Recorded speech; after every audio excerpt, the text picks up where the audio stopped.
This is episode 8 of the Immunology Podcast, Veterinary Virology with Dr. Robyn Hall.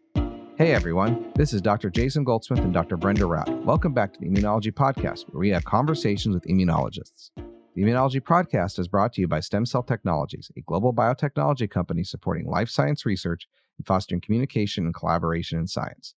Today we have Dr. Robyn Hall from the Commonwealth Scientific and Industrial Research Organization on the podcast to have a fascinating conversation about bunnies. We talk about her research on innovative and applied solutions for improving rabbit biocontrol using rabbit caliciviruses. We've also got our usual roundup of highlights in immunology news coming up. But first, we'd like to remind our listeners about Immunology in Infectious Disease News, a free weekly newsletter brought to you by STEMCELL Science News, summarizing the latest research, news, jobs, and events in infectious diseases. Use Immunology of Infectious Disease News to stay current with the latest COVID-19, HIV, hepatitis, tuberculosis, influenza, and malaria research. Subscribe at www.immunologyofinfectiousdiseasenews.com.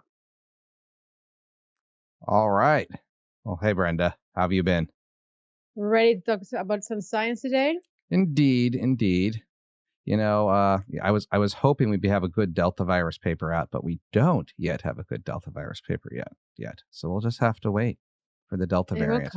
It will come. I know. Someone out there, please, preprint, regular print. You know, we need to talk about the Delta variant here. Come on, people. It's only been like a month. No, I don't want to talk about that anymore. I want to pretend it doesn't exist. Some people did that for a while. Yeah, and that's where it brought us. Anyway. But you know, today I will pretend that COVID doesn't exist. No COVID papers on my side. Same here. This is amazing. We've broken the cycle. I got leprosy. Oh, you do? I do. I'm sorry. Yeah. No, it's a terrible rash. No. So I'm going to talk to you today about a paper titled "The Cellular Architecture of the Antimicrobial Response Network in Human Leprosy Granulomas." First author is Feng-Yang Ma. It's in Nature Immunology. And it's a pretty exciting paper here in that it did a really cool subset of experiments and compared two types of leprosy. So there's disseminated lepromatous leprosy, so LLEP, and self-limiting tuberculoid leprosy. So tuberculoid leprosy is where you have good granuloma formation, which sterilizes or nearly sterilizes the infection. Where disseminated is obviously when that doesn't happen and you have lesions everywhere and you're sick. So they were really trying to understand what was causing these changes and trying to understand like the cellular architecture and the network of cells that were responsible for this. And then as well, they dived into the antimicrobial response network that formed this. But what was really cool is they actually took granulomas, and you know, they did the usual single cell RNA-seq, but they actually took granulomas, and in this crazy figure 6 they have, and crazy in a good way, they took tissue sections and then they mount a barcode onto another slide that barcode has a geographic tag as well as a cell tag. So just like an RNA oligo barcode. And they smush that slide onto a specially prepped slide of tissue so they can actually do single cell RNA-seq of every region of a tissue section and then know where those sequencing reads came from. So it's like spatially mapped single cell RNA-seq. And I've seen some other papers that do this in different ways. This is one of them. And so they actually were able to get a understanding within a granuloma of what cells are where and what they're producing for the first time. I mean, you could do this laser capture microdissection, but this is obviously just a much more robust process. And so they were able to show a couple of pretty interesting things. They showed that IL-1 beta and interferon gamma were driving a lot of the response for sterilizing processes in a granuloma. And they identified that these then led to antimicrobial gene expression in these both TLEP lesions and when you had reverse reactions where some people with LLEP transitions towards TLEP. And so really that this concept of you have this IL-1 beta, interferon gamma coordinated process that is spatially coordinated and that then causes antimicrobial peptide release and these granulomas. And obviously a granuloma is a spatially organized thing or entity, if you want to put it that way. And that spatial organization lends itself to these type of studies. And so they show that on the outside, there's the fibroblasts. The next layer in, they have the T cells, that's the mantle region. And in the center are the macrophages. And that the macrophages that you see in a granuloma are basically many types. So M1 and transitional macrophages, but not the foamy cell macrophages that you see, like, say, associated with lipid-related diseases like atherosclerosis. They weren't there. They were not those macrophages, but those like foamy macrophages were with the LLEP disseminated form.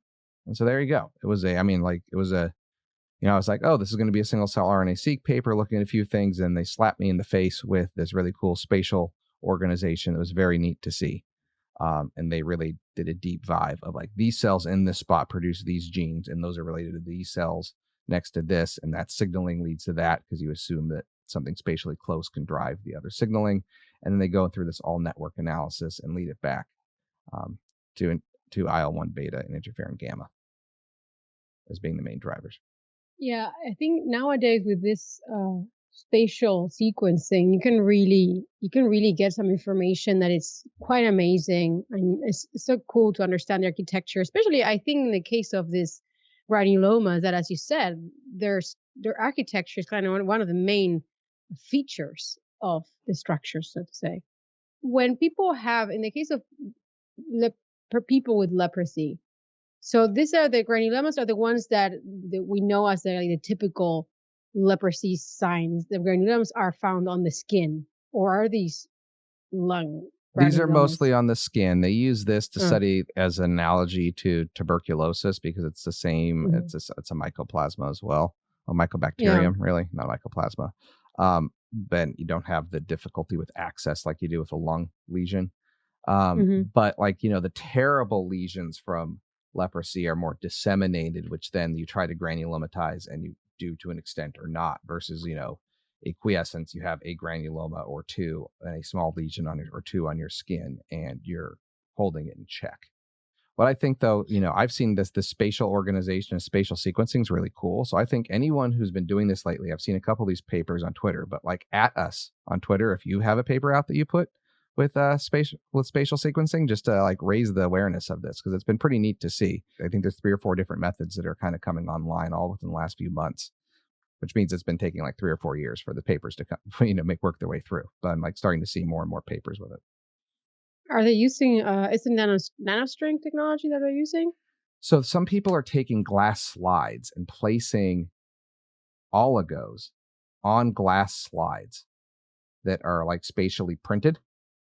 And then they slap that on the slide of tissue that has been like prepped in such a way to expose the DNA. And they put those together, and then the oligos then ligate to the RNA of the poly-A RNAs of the tissue. And then that creates, and then they then take the whole cell, and they can then, they take the whole plate and grind it, or it's not plate, slide, and then grind it up.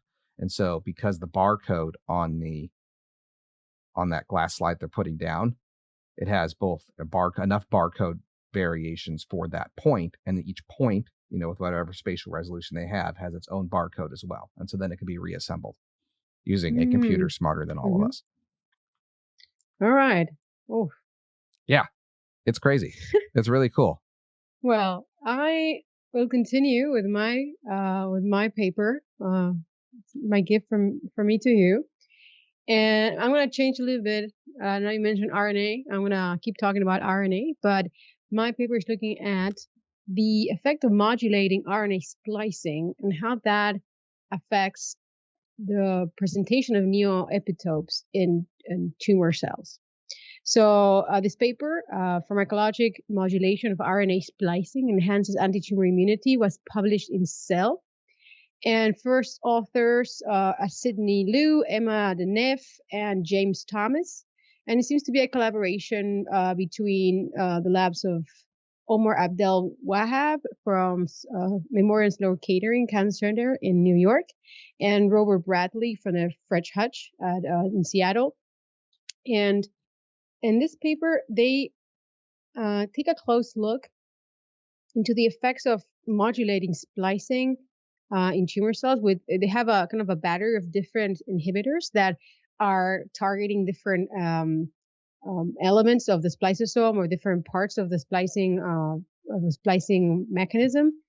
And they basically started a paper showing that when they have tumor lines that are exposed to a inhibitor of called indisulam, which is an inhibitor of one of a protein part of that is involved in splicing, RMB39, and they see that at treating the cells, the concentrations that do not affect the proliferation of the tumor in vitro, it does have a effect on the growth after the cells are transferred into mice.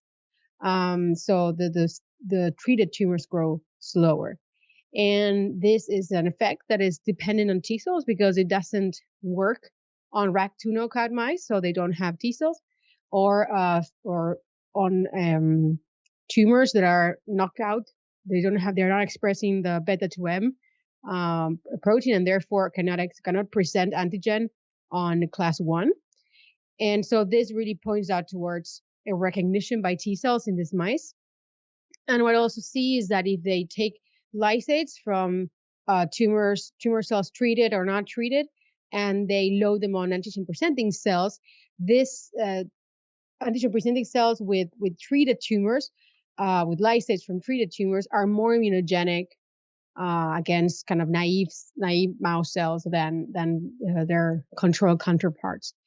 And so this really pointed towards the idea that these treated tumors cells were expressing antigens that were seen by T cells in the mice. And so they looked at they thought they had something very promising in hands, and they looked a little bit closer into the effects of these inhibitors on T cell proliferation. And they saw that at certain concentrations, most of these had some clear effects on T cell proliferation, but they could have concentrations that were well tolerated and did not affect T cell proliferation, but were still relevant for the modification of the immunogenicity of the tumors. And so they also tested in vivo. So at these concentrations that they found, and they also saw that it could also reduce tumor proliferation in vivo. So it was very promising. Moreover, they combined it with anti-PD-1 treatment, and they also could significantly reduce the growth of, for example, B16 melanoma lines, or in mice, or MC38 tumors. Very, very interesting results they had, and they treated tons of mice. So when they look closer into the mechanism, they saw indeed that there were modifications or the alterations in the transcriptomes of the tumor cell lines that were treated with these inhibitors, and they could perform a high coverage RNA-seq, and in which they could quantify gene expression and also the isoform expression of the consequences of the different splicing or the suboptimal splicing events or affected splicing events by the inhibitors. And they also had a pipeline in which they predicted peptides from this data, and they also by mass spectrometry, they identified peptides bound to the MHC1s of these tumor cell lines that were treated, and they identified those that were differentially presented. And they had, in an experiment in which they immunized mice with 109 different peptides to evaluate their immunogenicity in vivo. And they saw that several of them were in fact immunogenic, and also they had, I think, an interesting pipeline. Maybe for those that are working with antigen presentation and those things, had a different pipeline in which they also selected exclusively through in silico predictions and other candidate peptides from the RNA-seq analysis and predictions to MHC class 1 binding. And they also observed that many of those were 28% of these were actually immunogenic in vivo, which I think is a pretty good number as a prediction. So and again, so they saw that these cells that were that were derived from mice that had been immunized with this peptides could also then react against the tumors that were presenting. So they were treated with inhibitors that were presenting the same peptide. So there were specific T cells against this peptide, and that's also the case where they saw in principle kind of increased frequencies of the CD8 T cells that are capable of recognizing the splicing-derived peptides in the mice that received. In this case, they did a lot of work with one of the inhibitors that I mentioned, indisulam, and very interestingly, they also combined it with PD-1 treatment, and they saw a synergistic effect of both. So I think it was a really nice kind of proof of concept of the potential of regulating the spliceosome of tumors for kind of revealing new potential targets.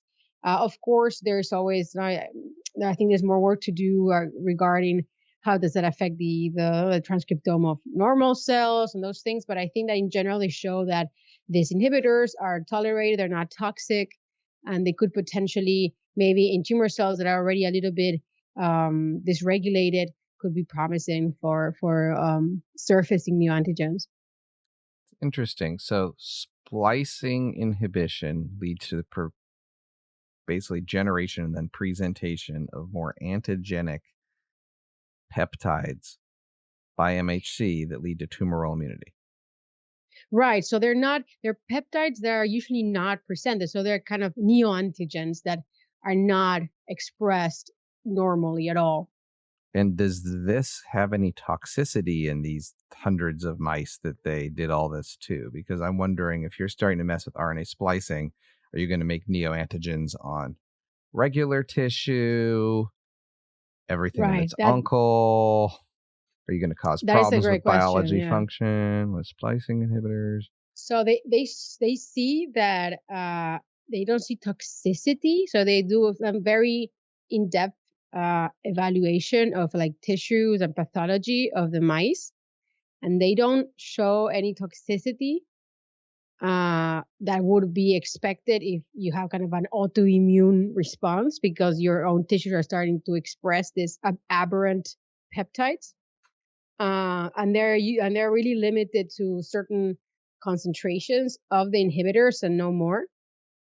So I think that they do. I mean, this is probably not enough information to inject the person with it, but I think that in general they do a great effort into looking into potential toxicity or induction of autoimmunity upon this treatment, and they don't seem to find that.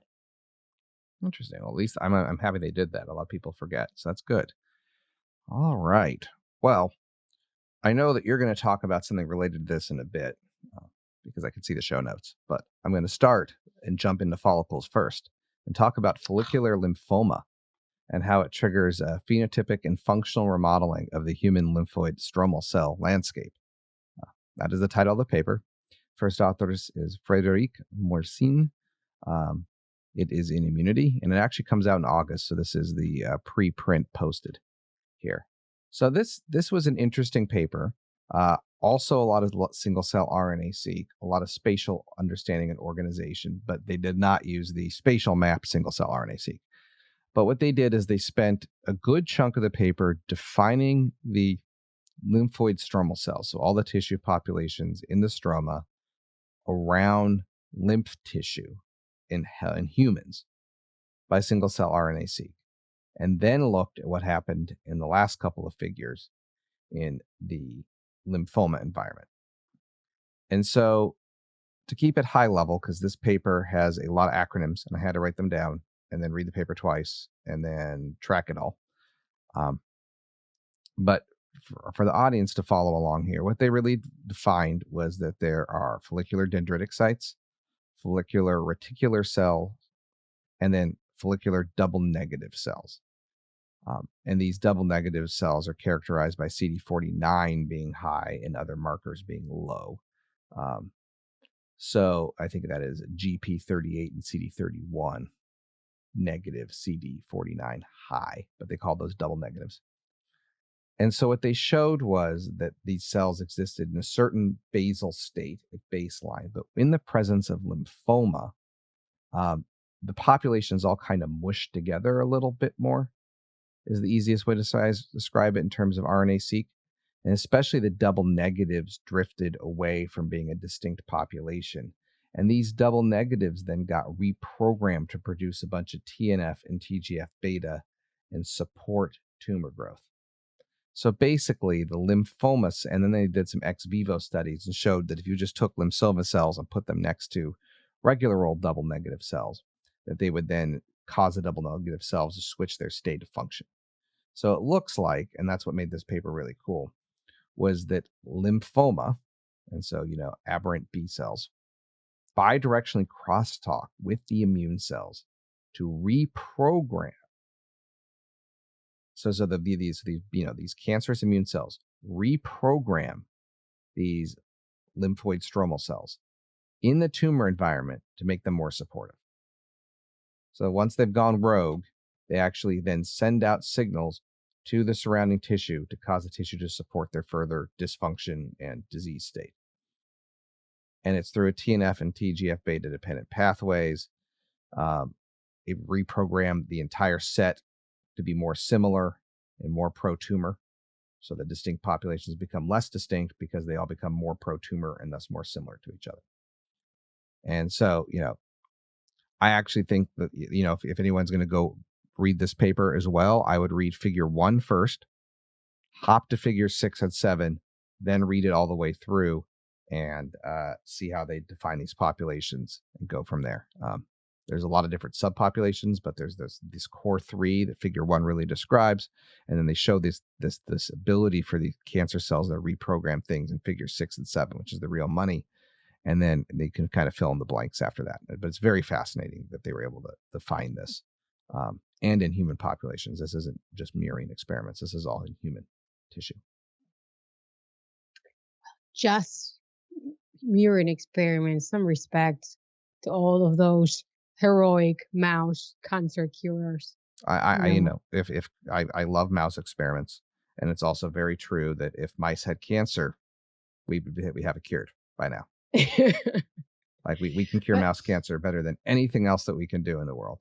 When you think about normal B cells or germinal center B cells, they probably are making the similar signaling molecules or chemokines in order to prepare their niche, right? How does this compare? How does the effects of the follicular lymphoma cells compared to what a normal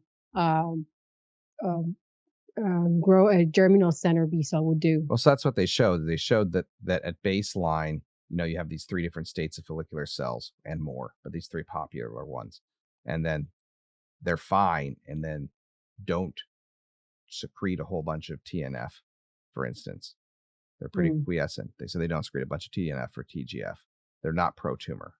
But then once you throw in the cancer cells, they flip. So the regular cells, they hang out dendritic cells, and there's germinal center B cells hanging out, and a few T cells on the outside, and everyone's hunky-dory, and they support a normal environment. It's only these abnormal follicular lymphoma B cells that then cause the shift over. So everything's compared to the steady state, like, air quote, normal follicular germinal, normal follicles with normal germinal center B cells.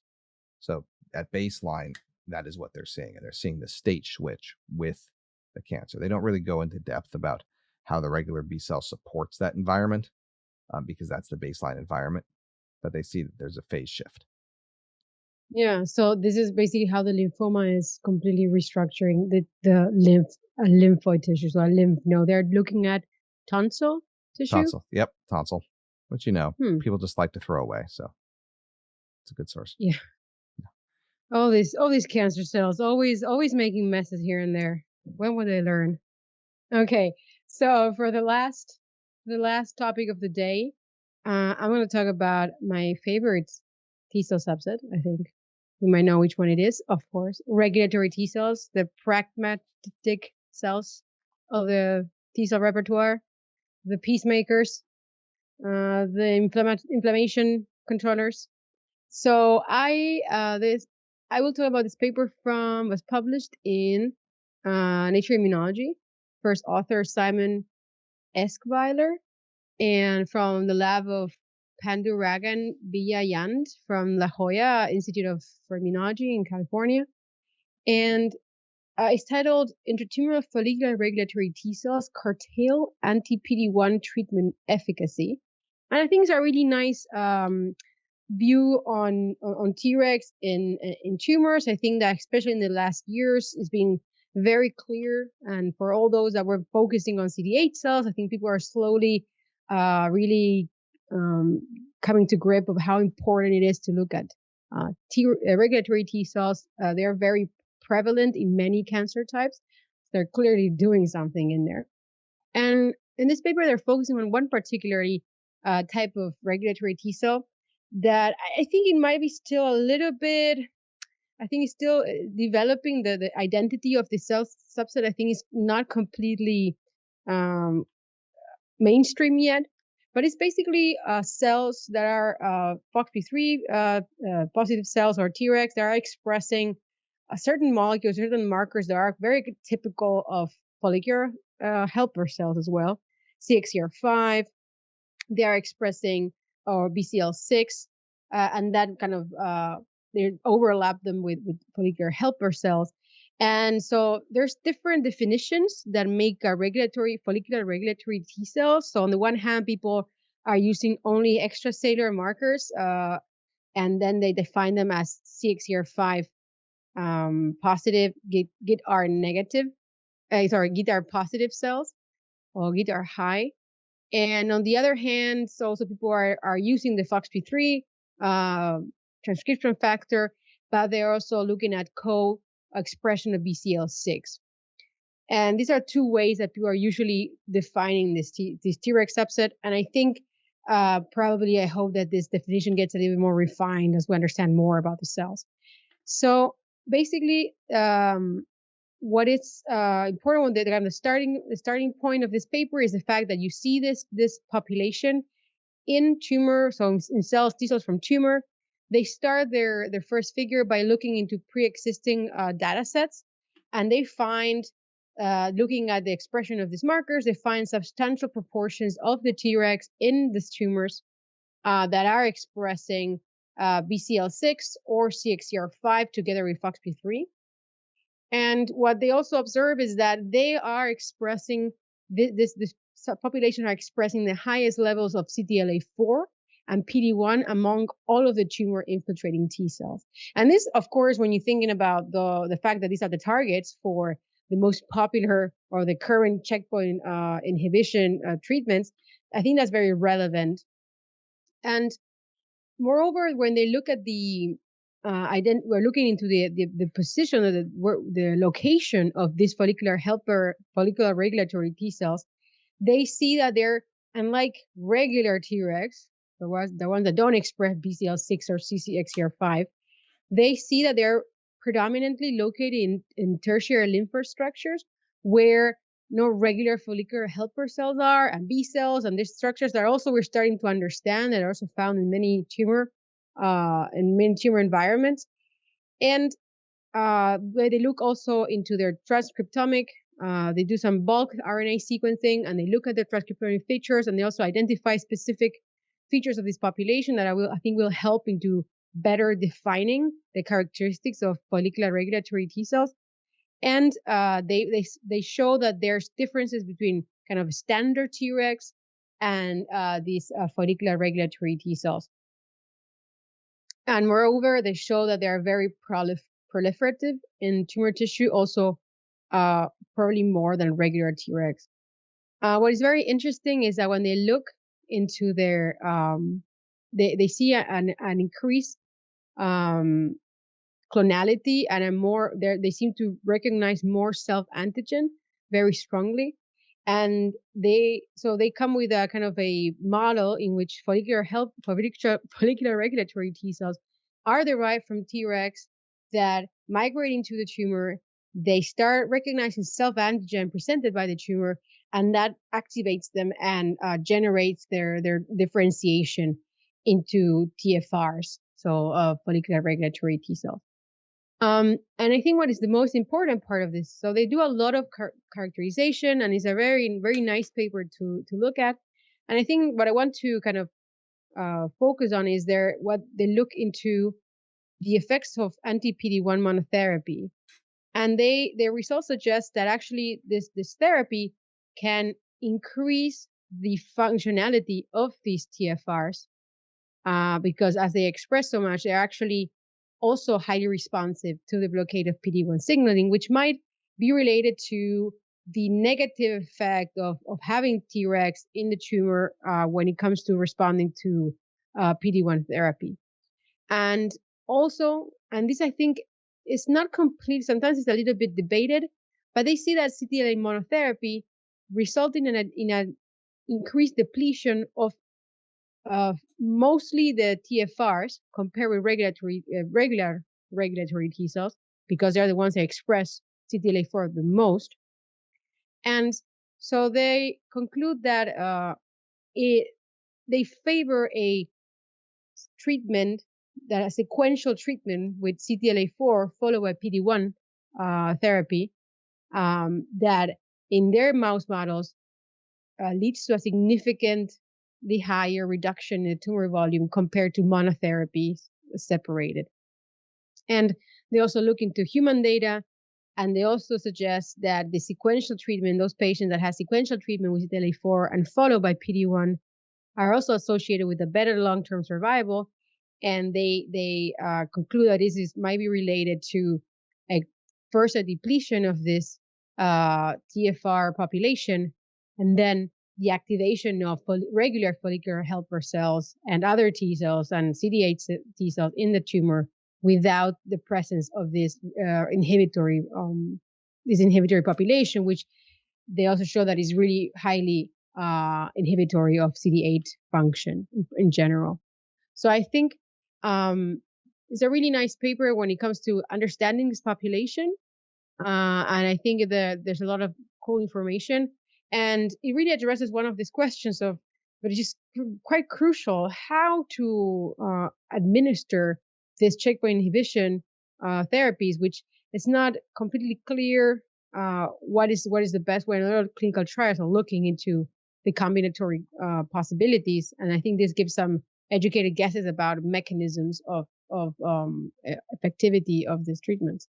So is this another example of a T cell is not a T cell, is a different type of T cell? I mean, complexity is all around you, Jason. You have to embrace it. Now, I mean, I think sometimes there's a lot of papers that really look into, well, this T cell is expressing this one thing, and then there are this very specific circumstances. I think the important thing is to correlate this characteristics with a functionality. And I think in the case of follicular regulatory cells, the fact that they preferentially co-localize in a tertiary lymphoid structure might be quite relevant, because then they're right in the middle, they're smack in the middle of the action where CD8 cells and CD4 cells are being activated, and we also seen that TLS structure are also related to B cells, are also related to a better prognosis and better response to checkpoint inhibition. So the fact that these guys are right there and interfering with their function, which we don't completely understand what it is, but for me it has relevance, and I wish to see more research done on this topic. Absolutely, and agree. And it reminds me of the paper we talked about like a week or two ago, one of the last times we were doing this, where the priming of immune cells was spatially dependent and independent on the lymph node there. So all talking to each other. All right. Well, until next time and the next T cell subtype, we will get on with the show. Looking for in-depth information on cell separation? Download the Cell Separation ebook from STEMCELL Technologies now, a practical guide on everything you need to know about cell isolation techniques, including a collection of protocols. Visit stemcell.com/cell-separation to explore the guide and download the free ebook. Hi, everyone. Today we are joined by Dr. Robyn Hall, who is a veterinary biologist at the Commonwealth Scientific and Industrial Research Organization. She's based in Canberra in Australia. And her research focuses on virus evolution, epidemiology, and host pathogens interactions in mostly rabbit populations and the use of certain viruses for the control of rabbit populations in Australia. She's joining us from the other side of the world. It's 6 a.m. over there. Thank you so much, Robyn, for talking to us today. Thanks so much for the opportunity to join you. Thank you for being here. So to jump right in, you have a very interesting job with a unique angle looking at rabbit populations. I know we, at least in the States, we have a breed like rabbits as a euphemism. And so could you kind of lay out like what's up with rabbits in Australia? And I couch that in the phrase of when at least in America, when we think of Australia, we think of a continent-sized island with a bunch of animals that try to kill you. Because there's a lot of really interesting poisonous species and other stuff that just seem to all live in Australia, and like foot-wide spiders or 2-foot-wide spiders and all types of interesting things that make me a little scared. But I hadn't thought about rabbits. So what's up with bunnies in Australia? Sure. So Australia is an island continent, and it was colonized by white European settlers, and they brought with them a lot of invasive species, including rabbits for hunting purposes. And so rabbits were initially released, I think it was 7 or 8 rabbits, and they spread across almost the entire continent within a period of 70 years. So it's the fastest colonization by any vertebrate mammal in the world. And because there were very few predators, they decimated native plants and animals by competing for food, shelter, and by eating the plants. And so even today, we have over 300 native plant and animal species directly threatened by rabbits and their impacts. They cost Australian agriculture over $200 million each year by competing with domestic livestock. And they also have significant cultural impacts. So they can impact on these cultural heritage sites where we have Indigenous remains and things like that. So they are a significant environmental and agricultural pest. And we brought them here, and I believe that we strongly have a responsibility to control them. So I wanted to get in on the predator side of things. Being an American, I hunt some. I will admit to that. We have like foxes, which I don't do. I mostly go after deer, but we have some predators left on our continent, that mostly foxes that go after rabbits all the time. Do you guys lack kind of that mid-size animal predator that would normally view rabbit as a tasty snack? Yes. So historically, we had the Tasmanian tiger, which was sort of the wolf equivalent, I guess. Someone's going to probably write in and get cranky about that, but that would have predated on these sort of small mammal species, and that was hunted to extinction. The Tasmanian devil only exists on the Tasmanian island, so not on the mainland. And so really we have the dingo, which is a type of wild dog, but that's limited populations. And so again, rabbits are predominantly predated on now by other introduced species like foxes and cats. So they manage to support the fox and cat populations here, which is not good. And then we do get things like eagles that take rabbits as well. But unfortunately, not enough to, as you said, they breed like rabbits. And so, predation alone is not enough to stop them. So we use viruses. Yep. Sorry. I was about to say, well, there's a mammal, there's a virus, right? So you have a lot of research on rabbit caliciviruses, and particularly the viruses known as RHDV1 and RHDV2. And these viruses are also coming from somewhere else, also, and they're infecting this rabbits. Want to tell us a little bit about how did this virus come into your radar, and what is the interaction between the rabbits and this pathogen? So rabbit caliciviruses, we know that pathogens co-evolve with their host, and rabbit caliciviruses have existed with rabbits for a long time. But in the 1980s in China, they started to see mass mortality events in domestic rabbitries, and eventually that was found to be associated with this calicivirus RHDV1. So the emergence of that virus is still unclear. Did it evolve from a non-pathogenic ancestor, or was it a species jump?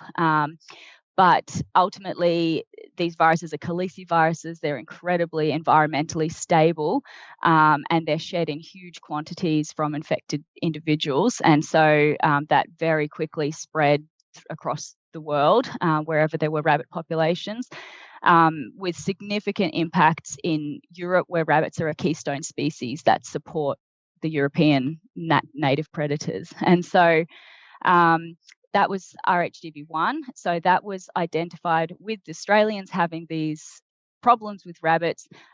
This virus was identified as a potential biocontrol tool. So it's highly virulent. It kills extremely quickly. So within sort of 36 to 72 hours from infection to end-stage distributive shock and death through multi-organ failure. And it is species specific. So RHDV1 was only found to infect rabbits. And so that underwent a series of testing to confirm that species specificity and assessment as a potential biocontrol tool, and was ultimately released in the mid-90s in Australia. RHDV2 then was first identified in France in 2010. And so it was found to be a cause. Again, there were mass mortalities in rabbits that were vaccinated against RHDV1. And also it had a different epidemiology. So it was causing deaths in young rabbits. And interestingly, young rabbits are innately resistant to disease caused by RHDV1. So they can still become infected, but the virus replicates to much lower levels in young rabbits, and they don't develop lethal disease, and that age-dependent resistance is gradually lost over time, and that's independent of maternal antibody status. So this change in epidemiology and this ability to overcome vaccinal immunity led to, again, through sequencing, they discovered this new RHDV2. And again, because of the fitness advantages of RHDV2 over the existing RHDV1, it pretty much swept through Europe and has now made its way to, throughout Europe, to the UK, to North America, Canada, Mexico, Australia, New Zealand, Singapore, China. So again, it's a pandemic rabbit virus and has pretty much replaced RHDV1 across the board now. So I guess the question I have then, you have these viruses that seem to kill rabbits pretty well. You have a rabbit problem. It sounds like you've already introduced at least the first virus into the population in Australia to try to control it. You obviously have a lot of ongoing research and work going on. So the follow-up question is, where is that work at? So you've got these viruses that you can give to rabbits to control the population. So where's the crux, for people who aren't rabbit virologists, of the story here? Where's that next step? Like, I need to do the research. I'm writing the grants, the papers. Where's that at? So with obviously no pathogen is going to completely eliminate a host. The goal of biocontrol is not eradication. And so we know that we need a pipeline approach to sustainably minimize or sustainably manage rabbit populations into the future. So biocontrol viruses are just one approach. It needs to be integrated with other methods like poisoning and habitat reduction and things like that. But viral biocontrol, it spreads naturally, and so it's really the only thing that's suitable at a landscape scale at the moment, unless new technologies like genetic technologies are developed in the future. So biocontrol is a critical tool in the toolbox. However, we know it has a limited lifespan. Like, we know that if you release a virus, population immunity is going to build up against that virus, and potentially genetic resistance in host populations as well. And so we need to be looking forward 10, 15 years into the future. What's the next step? And so So as we said, originally RHDV1 was released in the mid-1990s. In 2017, a new strain, so a new variant, an antigenic variant of RHDV1 was released as a second biocontrol tool to try to keep the impacts going. And so now we're looking as to, what could the future be? And so obviously with the emergence of RHDV2, that was intriguing. It's not as species specific, so it also infects hares, so lepus and silver lagus species, as well as the rabbits. And so a lot of testing is required before RHDV2 could even be considered suitable. So what we're looking at the moment is we're continuing surveillance to look for new variants, both in Australia and overseas, that could be suitable for release. We're looking at ways to better utilise the viruses that we already have. So, if we can develop improved tests to find out what the dominant population immunity is to, so that we can release the appropriate virus at the right time. So again, I liken it to antibiotics. You don't just throw antibiotics out there in the population the whole time. You use the appropriate antibiotic at the right time, at the right place, once you know what the population is susceptible to try to control those populations. And so I think of it as the same thing. Surveillance for new potential candidates, better using the existing tools we have, and looking at RHDV2 as to whether that may be suitable for release in the future to complement the existing tools that we have. It seems like very important decisions that need to be made, because once you take a step, right, and you're not taking it back, right? I was hoping, I hope you don't mind me just taking one step back, because what I forgot to mention is that you are a veterinarian, and you did a PhD in molecular virology at the University of Queensland. So, and working on a different type of animal virus. And I just wanted to ask you a little bit more about what is it to work and study animal pathogens, and the importance of understanding, because I think usually immunologists, we're very common human-centered, or even mouse-centered, maybe. We focus a lot on the details of the human immune response. And I know there are so many fascinating also pathogen host interactions throughout the animal kingdom.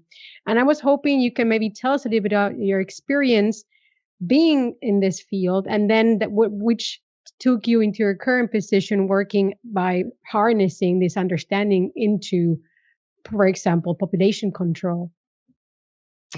So I did my undergraduate degree as a veterinarian. So in Australia, it's an undergrad degree, and went into clinical practice and fell in love with infectious diseases. They're really cool, right?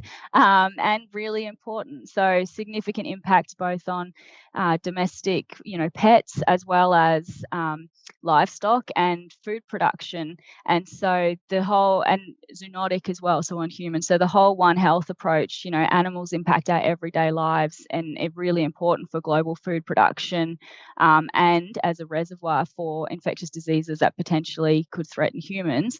And so, I want to understand the viruses that exist in animal populations, and how we can improve the health and welfare of our animal populations against infectious diseases.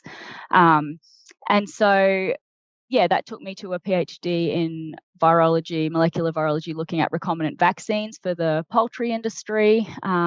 So again, trying to make these multivalent vectored vaccines, and then through to this really applied rabbit biocontrol type work, where again improving agricultural productivity and protecting our native species by mitigating the impacts of invasive pests, rabbits with viruses. And so, I think viruses are amazing in the way that, these tiny organisms are able to outwit an entire, eukaryotic immune system, even after, millions of years of coevolution.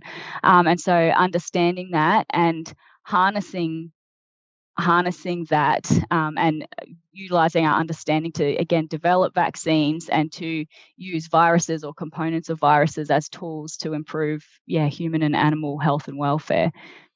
So I don't want to wade too much into politics, but I ask because, like, in the United States, deer hunting is looked down upon even by some people, because how dare you shoot a deer? And yet, if you don't, they would destroy literally everything around them because we got rid of all their predators, the wolves, basically.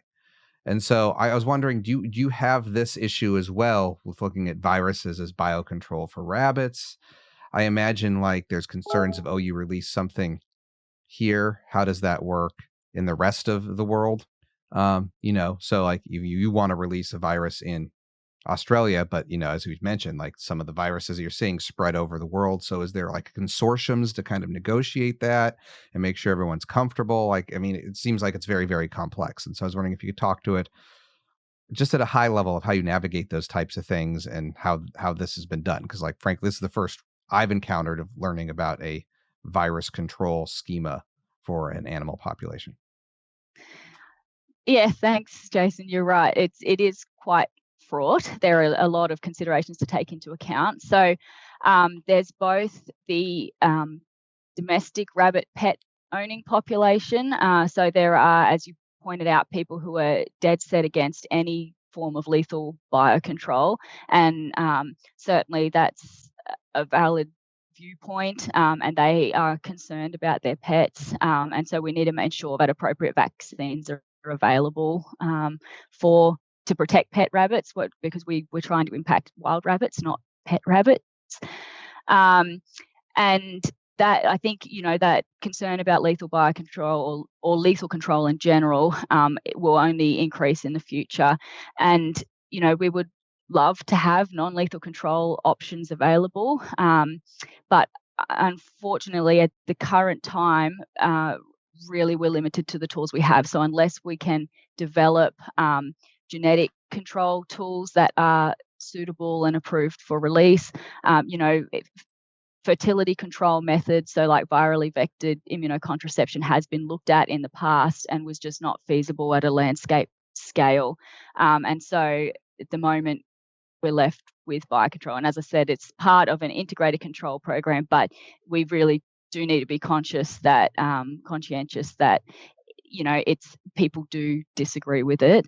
And from the political side as well, I guess we're not developing new viruses or anything like that. Like, again, I'm going to turn around and say, I don't think that's possible. Nature can do it so much better than we can. And so we're using existing natural strains. So RHDV1 came from Europe. The K5 virus that was released in 2017 was a Korean variant, and RHDV2 is, again, first detected in Europe in 2010. And so I think, these viruses are already out there spreading globally. And so us releasing them, yes, it will increase the amount of virus in the environment. But, the potential for them to spread, I think, was already there. I wanted to ask you one more thing regarding your position at the CSIRO. Yep.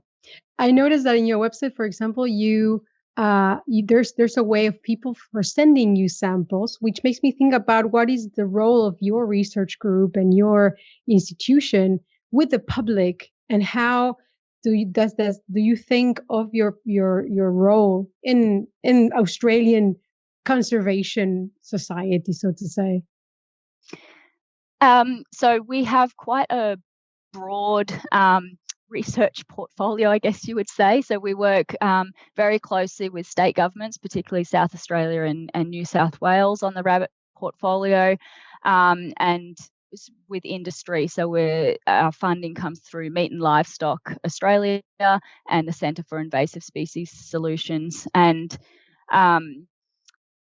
so part of our research portfolio is to provide a national testing service to look at which caliciviruses are active when and where in the environment. So as I said, we had these 2 strains that were deliberately released, RHDV1 and K5, and then we had these 2 exotic incursions, RHDV2 and another RHDVA variant. And so monitoring the different incidences of those four different viruses. So people can submit samples to us from dead rabbits. We tell them whether it was calicivirus that was responsible for the death of that rabbit and which variant it was, and we can then start to map out where the viruses are active over the year.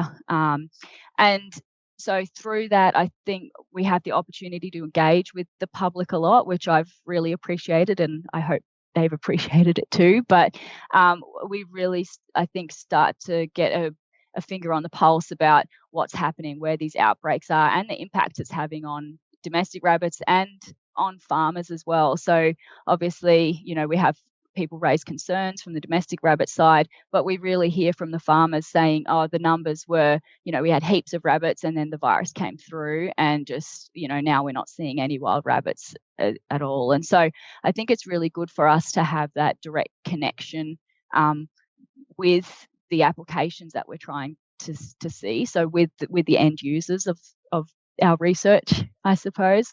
And really interestingly, through that testing service, we're able to then do full genome sequencing on these viruses and look at the evolution over time, how they're evolving in the Australian landscape, and then start to potentially infer or hypothesize about selection pressures on the viruses.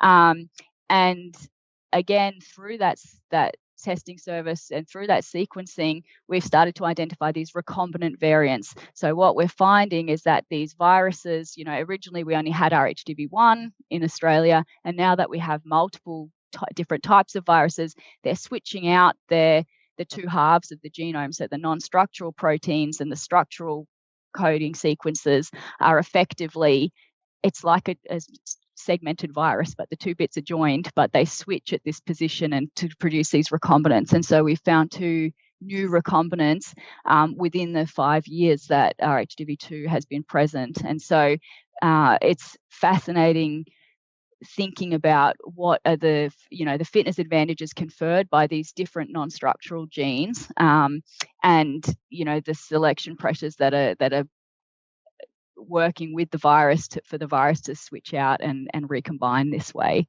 This is interesting, really interesting. So I know you also have waded into intestinal organoids, which is a personal love of mine. In part, these viruses infect the gut, and so my understanding is you tried to made rabbit organoids as a system to use. Had you worked in stem cells before? Was this your first foray into it? What'd you think? I have to ask, as someone who's spent a large amount of time on mouse and human organoid work in my life, now human, but initially mouse. How was that with rabbits? Yeah, so I've done a bit of primary cell culture work, but not stem cell work in the past. And I guess, so rabbit caliciviruses can broadly be divided into enterotropic viruses that target the gut and hepatotropic viruses that target the liver.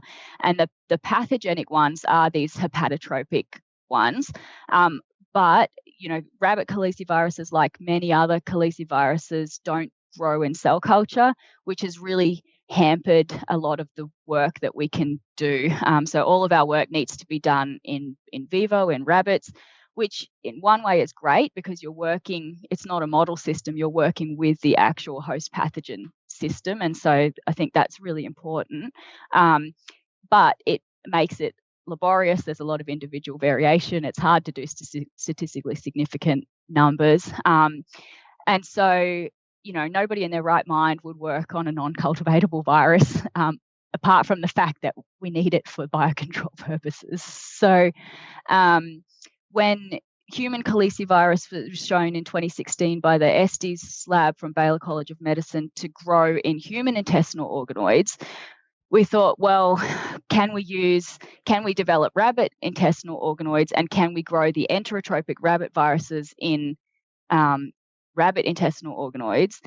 And we were hoping that would be a smaller step from the human gut to human gut virus to rabbit gut virus system, and then adapt that to rabbit liver virus system. So we thought that intermediate step would be sort of rather than jumping straight from human gut to rabbit liver.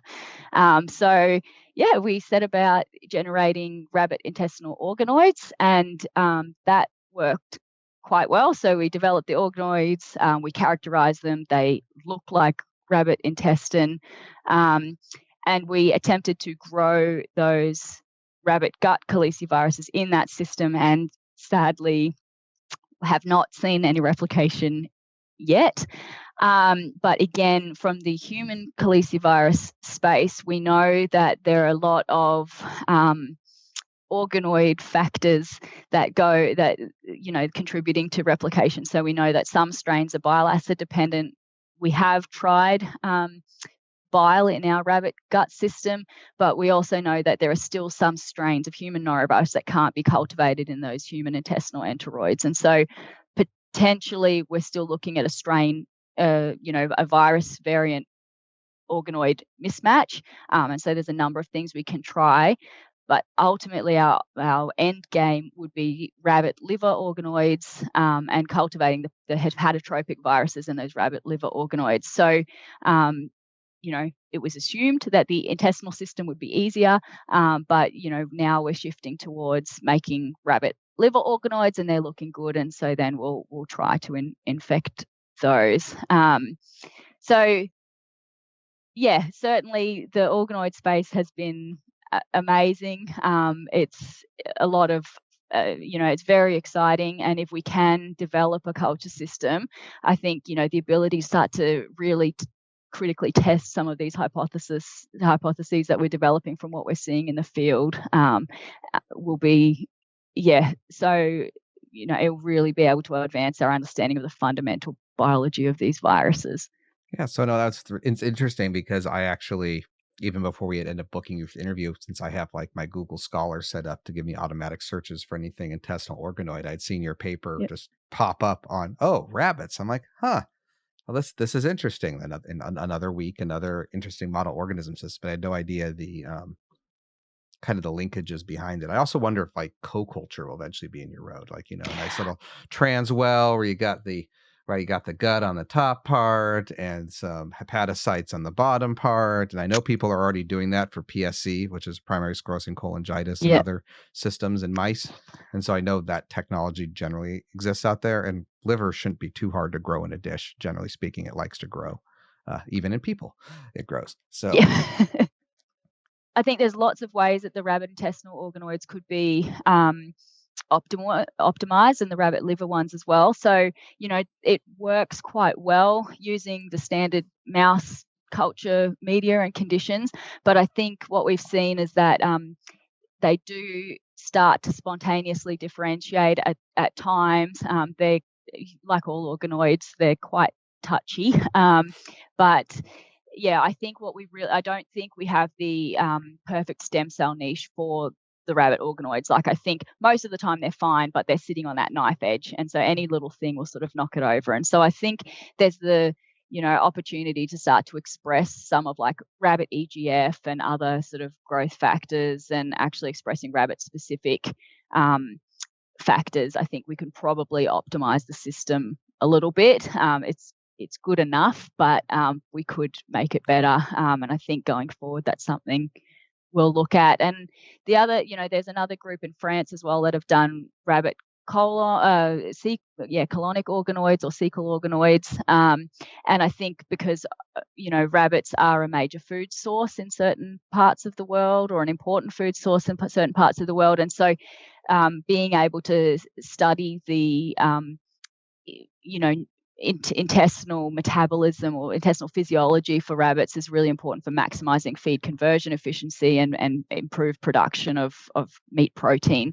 And so I think there is a strong interest, for us, we want to grow viruses in these systems, but I think there's rabbit organoids, particularly intestinal organoids, are important from a production standpoint as well, more broadly. Super interesting. And I also empathize with you on the differentiate thing, because mouse ileum also just decides to differentiate on its own sometimes. it does it, which is nice. You don't have to then differentiate it with other steps later, but it just does it. Oh, that's interesting. Yeah. Not always. It always does it over time, and but not like humans where you have to really shift the media. So yeah, it's interesting to see though, because you think it'd all be the same at some point, but nope. Biology is complicated. Yeah, isn't it? One answer and 100 more questions. Yep. Biology is complicated. No joke. It is really interesting how you use all this. I'm fascinated by the importance of this research for management and how on the conservation of, in particular, Australia is famous for the major issues around conservation of native species and how to manage all the influx of species that were introduced by colonizers and such. And I just wanted to ask you a little bit about your career and how do you feel about this kind of work, and what for example, I'm an academic and I work mostly on an academic setting. I do work at a hospital, so it's a little bit more translational in a way. So this is how I look at translation in my research, is that patient's treatment. But in your case, your way of translating your research is completely different. And I was wondering if you could share a little bit about that, and maybe people that are considering, young researchers that are considering moving to something more government or these kind of services that governments provide and require people with right skills. And what is your experience in this role? I guess, for me, I'm really I feel that I've really connected to nature. I feel really strongly that, that we have a responsibility to protect this planet. And for me, that's Australia, the place I live in. And, the planet's under so many threats from, human-induced clearing, from climate change. And, from our native species are under threat from these introduced species, and they have all of these pressures on them. And so I do feel a strong responsibility to try to restore the balance in whatever way I can. And, part of that, one way I can do that is by managing invasive rabbits, and combining that with viruses is super exciting for me because, as I said, I find infectious diseases fascinating. So, I think that's not to say that I wouldn't be happy in a clinical role as well. I did enjoy veterinary clinical practice, and, I really enjoy sort of the pathophysiology of diseases and things like that. But I think, it certainly depends on where your path takes you. Like life is a complex journey. Where your path takes you and what you feel strongly about, what your values are, and being able to align the work that you do to those values, I think is so important. And I've been really lucky to be able to do that, combining, this need to protect the planet with my interest in viruses. Field work must be quite fun for you, though. Do you go outside and just like catch rabbits or take samples and just you're in the sun a lot, I guess, during field work? Sadly, rabbits are crepuscular, or they come out at sort of dawn and dusk and at night, and so most of the field work's at night. But yeah, we do get to do field work as well, and again, I like being outdoors. I like being in nature, and so it is good fun. We get to interact with like the parks rangers or landholders and things like that, and see things that the general public don't get to see. So it is fun. I do really enjoy fieldwork and sampling that way. We do laboratory-based experiments, so wet lab, and then animal experiments in laboratory settings, and then fieldwork as well. So it's a very good mixture. So I have two questions to follow up here. The first one is, having done field work in the evening in Australia, and my previous comment about how the animals of Australia generally terrify me.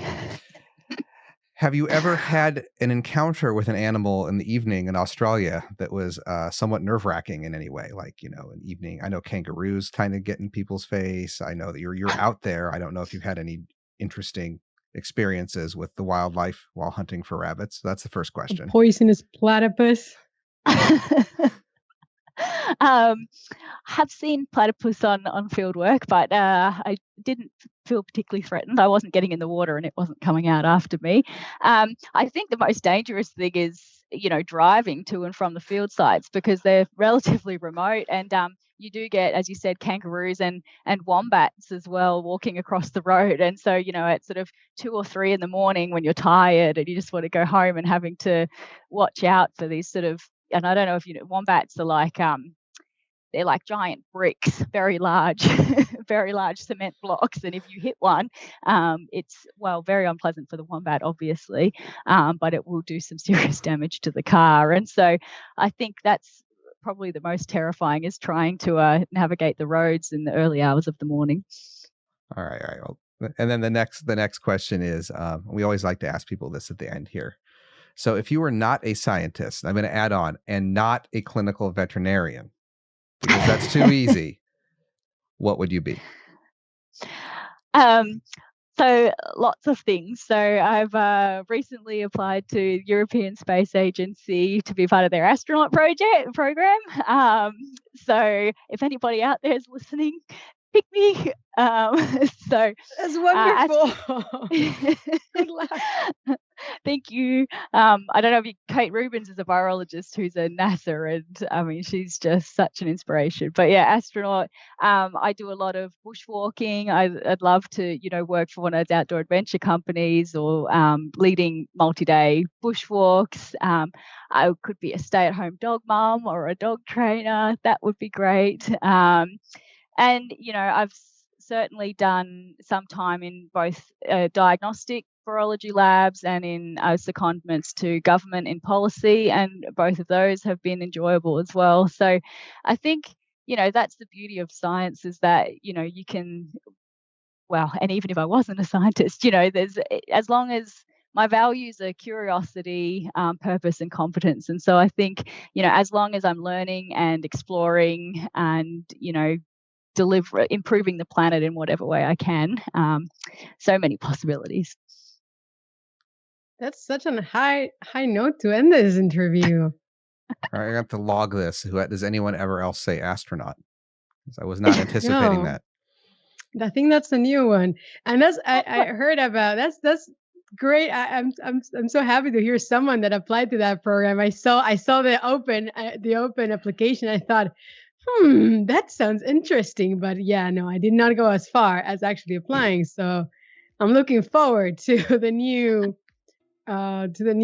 astronaut class of 2025. I don't know when they're supposed to be ready. Nice. Yeah, it's certainly exciting. And again, it sort of, prompted me to do other things. Someone said, well, why don't you get your recreational pilot's license? And I thought, yeah, why don't I? All right. Well, thank you very much, Dr. Hall, for being here today. It was an absolute pleasure. Yes. Thank you so much for joining us. Great. Thanks so much. It's been a lot of fun. That brings us to the end of our show. Don't forget to subscribe to our newsletter at www.immunologypodcast.com to get the show notes, including an episode summary and a link to all of the interview and roundup papers. You can also reach us on Twitter at Immunopodcast, or via email at info@immunologypodcast.com with feedback or to suggest guests. Don't forget to share if you have an awesome spatially located RNA-seq paper that you want to have highlighted. And see you next time.